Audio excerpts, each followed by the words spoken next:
Hello दोस्तों, नमस्कार। कहानी मेरे दादा की लव स्टोरी।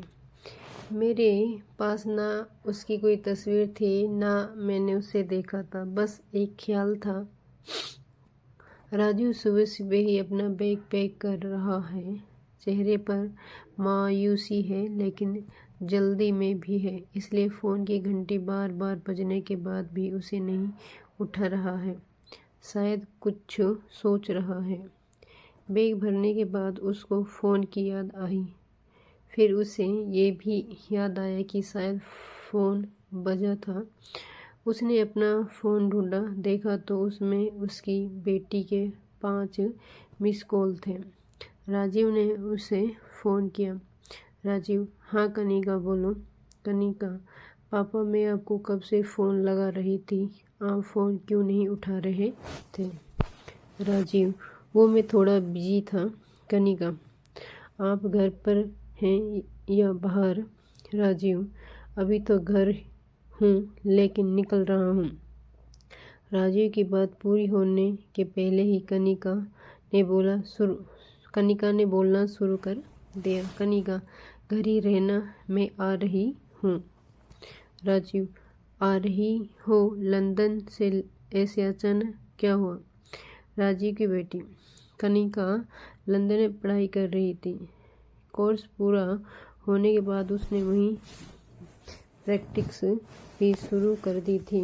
राजीव के बुलाने पर भी जो नहीं आ रही थी, वो ऐसे अचानक आ गई तो राजीव को थोड़ा शॉक लगना लाजिम था। राजीव वहीं सोफे पर बैठ गया और भरा बैग उसकी साइड में है। थोड़ी देर में कनिका आ गई।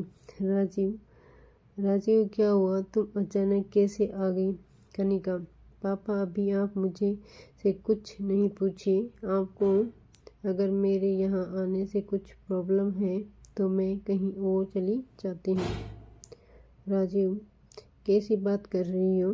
अच्छा ठीक है। राजीव ने अपना बैग उठाया और कहा। राजीव: ठीक है, तुम रुको, मुझे जाना होगा।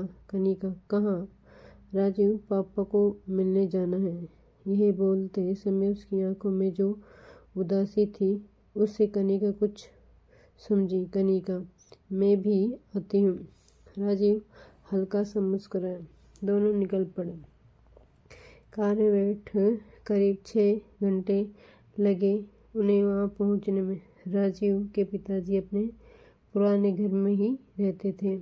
कई बार राजीव ने उन्हें वहाँ से अपने साथ चलने को कहा, लेकिन उन्होंने कहा कि तुम्हारा कोई ठिकाना नहीं, कभी कहीं रहते और कभी कहीं, मुझे ही अच्छा लगता है। राजीव और कनिका सीधे उसके कमरे में पहुँचे तो बिस्तर पर लेटे थे। हालत थोड़ी ठीक नहीं थी। अब इस उम्र में अक्सर ऐसा हो जाता है।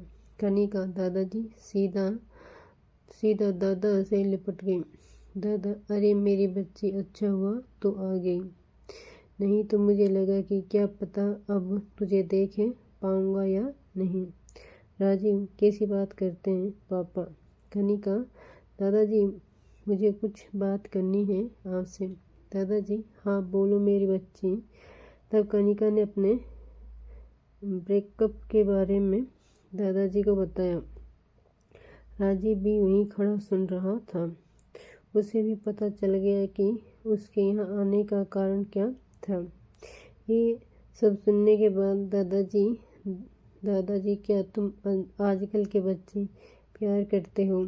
एक इस तेरे पापा को ही देख ले, तलाक लेकर अकेला बैठा है। वे लव मैरिज की थी, पता नहीं फिर कहाँ चला गया लव। तुम मुझसे कुछ सीखे नहीं। कनिका: दादाजी, आपकी भी कुछ लव स्टोरी है तो आपसे सब शेयर करती हूँ। आप? दादाजी: हाँ, एक प्यारी सी, जिसको सोचता हूँ तो आज भी खुश हो जाता हूँ। तू कभी मिली नहीं फुर्सत में कि तुम्हें सुना सकूं। कनिका: दादाजी के साथ ही या कोई और कहानी? राजीव: कनिका भी दादाजी को आराम करने दो। दादाजी, अरे तू चुप कर, आराम ही करना है।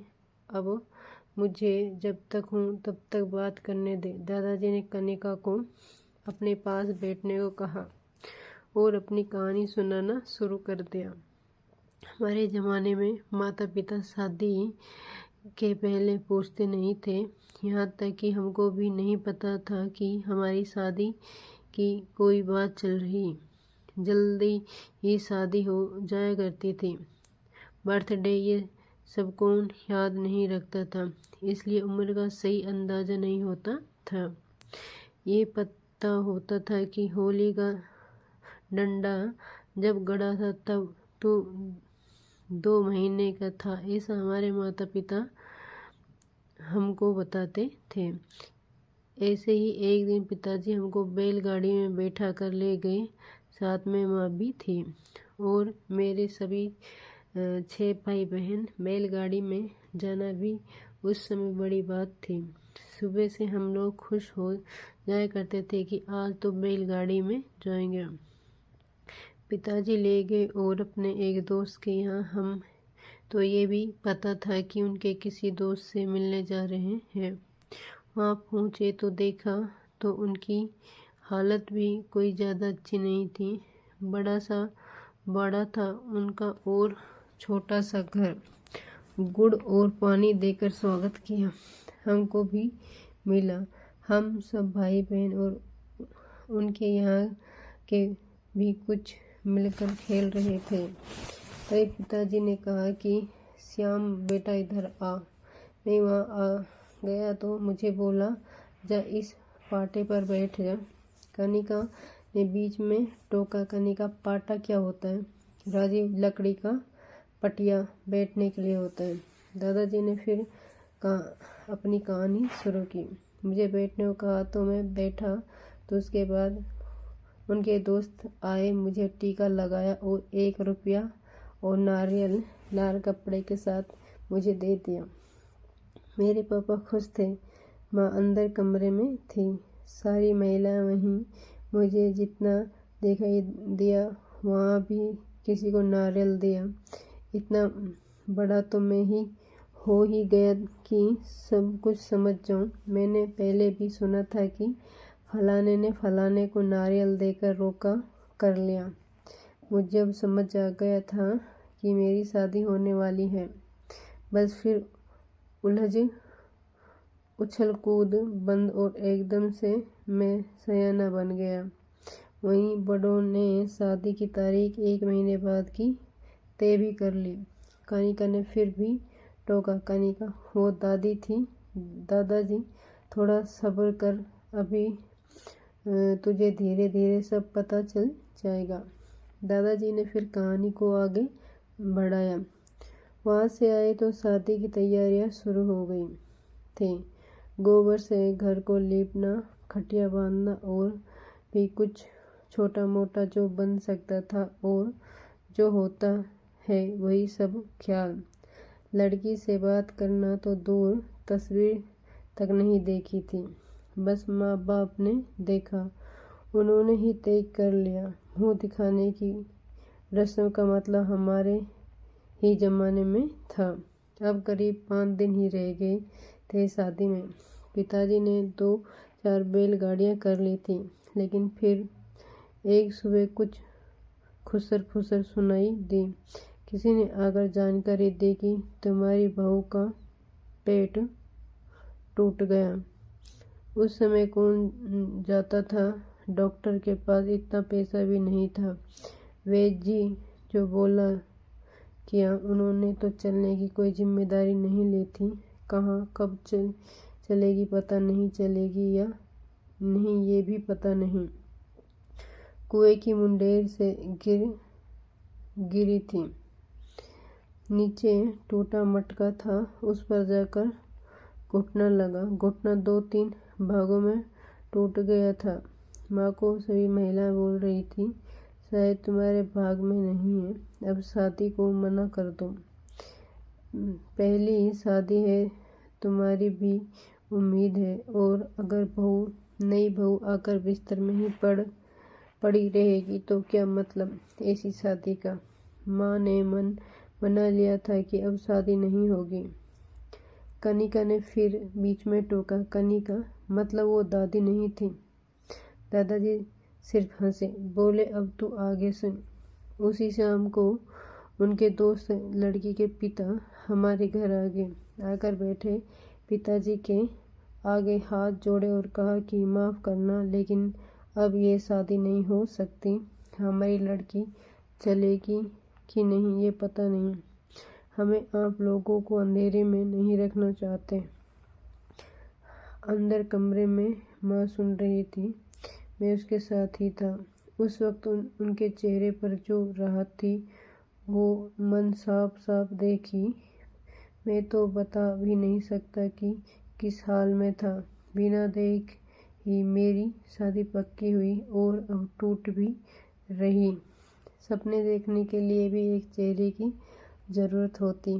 मेरे पास तो वो भी नहीं था।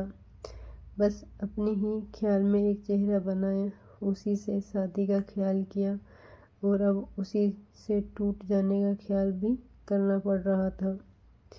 लेकिन इतने में मेरे पिताजी बोले, क्या बात कर रहे हो महाराज, शादी के 4 दिन में जाकर तैयारी करें। वह हमारे घर की बहू बनेगी, लेकिन वो चल नहीं सकती। ना चले तो हमारा नसीब। मान लीजिए ये घटना अगर शादी के बाद होती तो तब हम क्या छोड़ देते। शादी कर दीजिए और बच्ची को वहीं आराम करने दें। थोड़े दिन यहाँ आना जाना अभी ठीक नहीं है। जब कुछ आराम होगा तब हम ले आएंगे। पिताजी की बात से उनके दोस्त की आंखों में आंसू आ गए, लेकिन माँ का मुंह फूल गया। पिताजी को भी पता था कि माँ नाराज है, क्योंकि बर्तन की आवाज़ कुछ ज़्यादा आ रही थी घर से। लेकिन माँ की इतनी हिम्मत नहीं थी कि पिताजी को कुछ बोले, और मैं तो फिर क्या ही बोलता। बारात 5 दिन बाद गई। निर्धारित समय पर फेरे भी हुए। और मैं अब बताता हूँ कि वो तुम्हारी दादी थी।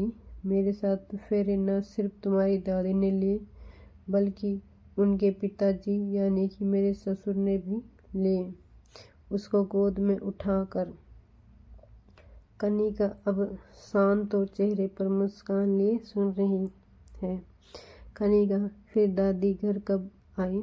दादाजी ने फिर सुनाना शुरू किया। घर कहाँ, शादी हुई, लेकिन अभी तक चेहरा भी नहीं देखा मैंने उसका। इतना लंबा घूंघट लेकर बैठी थी। मैंने वैद जी बात की थी, उसके घर वाले उसका इलाज कर रहे हैं। मुझे पता चला कि एक जंगली झाड़ी को पीसकर उसका लेप लगाने से जल्दी ठीक होता है। मुझे जल्दी थी, इसलिए सबसे पूछता रहता था। 3 साल तक उसके घर वालों और मेरे घर वालों से छिपकर मैं उसके लिए वो पीसी झाड़ी उसके घर भिजवाता था। असर हुआ और मेरे प्यार और विश्वास का। 3 साल और कुछ महीने बाद वो चल पाई और फिर मेरे घर आई। कनिका सुनती रह गई। आश्चर्य से उसकी आंखें बस दादाजी को ही देख जा रही थी। राजीव की आंखों में भी आंसू थे। माँ को याद कर रहा था। दादाजी, वो दिन है और उनके जाते वक्त तक का दिन है। उसने कभी मेरा साथ नहीं छोड़ा। कभी कभी लड़ती थी तो कहता था कि ज़्यादा लड़ेगी तो तेरे बाप को ले आऊँगा। उसने भी मेरे साथ फेरे लिए हैं। ये सुनकर तीनों जोर जोर से हंसने लगे। दादाजी को जोर से खांसी आने लगी तो राजीव ने कहा, बस कनिका, अब उन्हें आराम करने दे, देर रात भी हो गई है। कनिका ने जाते जाते कहा, कनिका, वाह दादाजी, क्या बात है, मान गए कि आप गए। आपको कल आगे की कहानी सुनाना। कनिका ने सोचा कि आगे की और कहानियाँ दादाजी से सुनेगी। अगली सुबह दादाजी नहीं रहे। अचानक ही किसी को बिना बताए, बिना परेशान किए चुपचाप इस दुनिया से चले गए। कनिका आंखों में आंसू लिए बस उनको देखे जा रही थी। जाते जाते भी दादाजी उसे प्यार क्या होता है ये बता गए।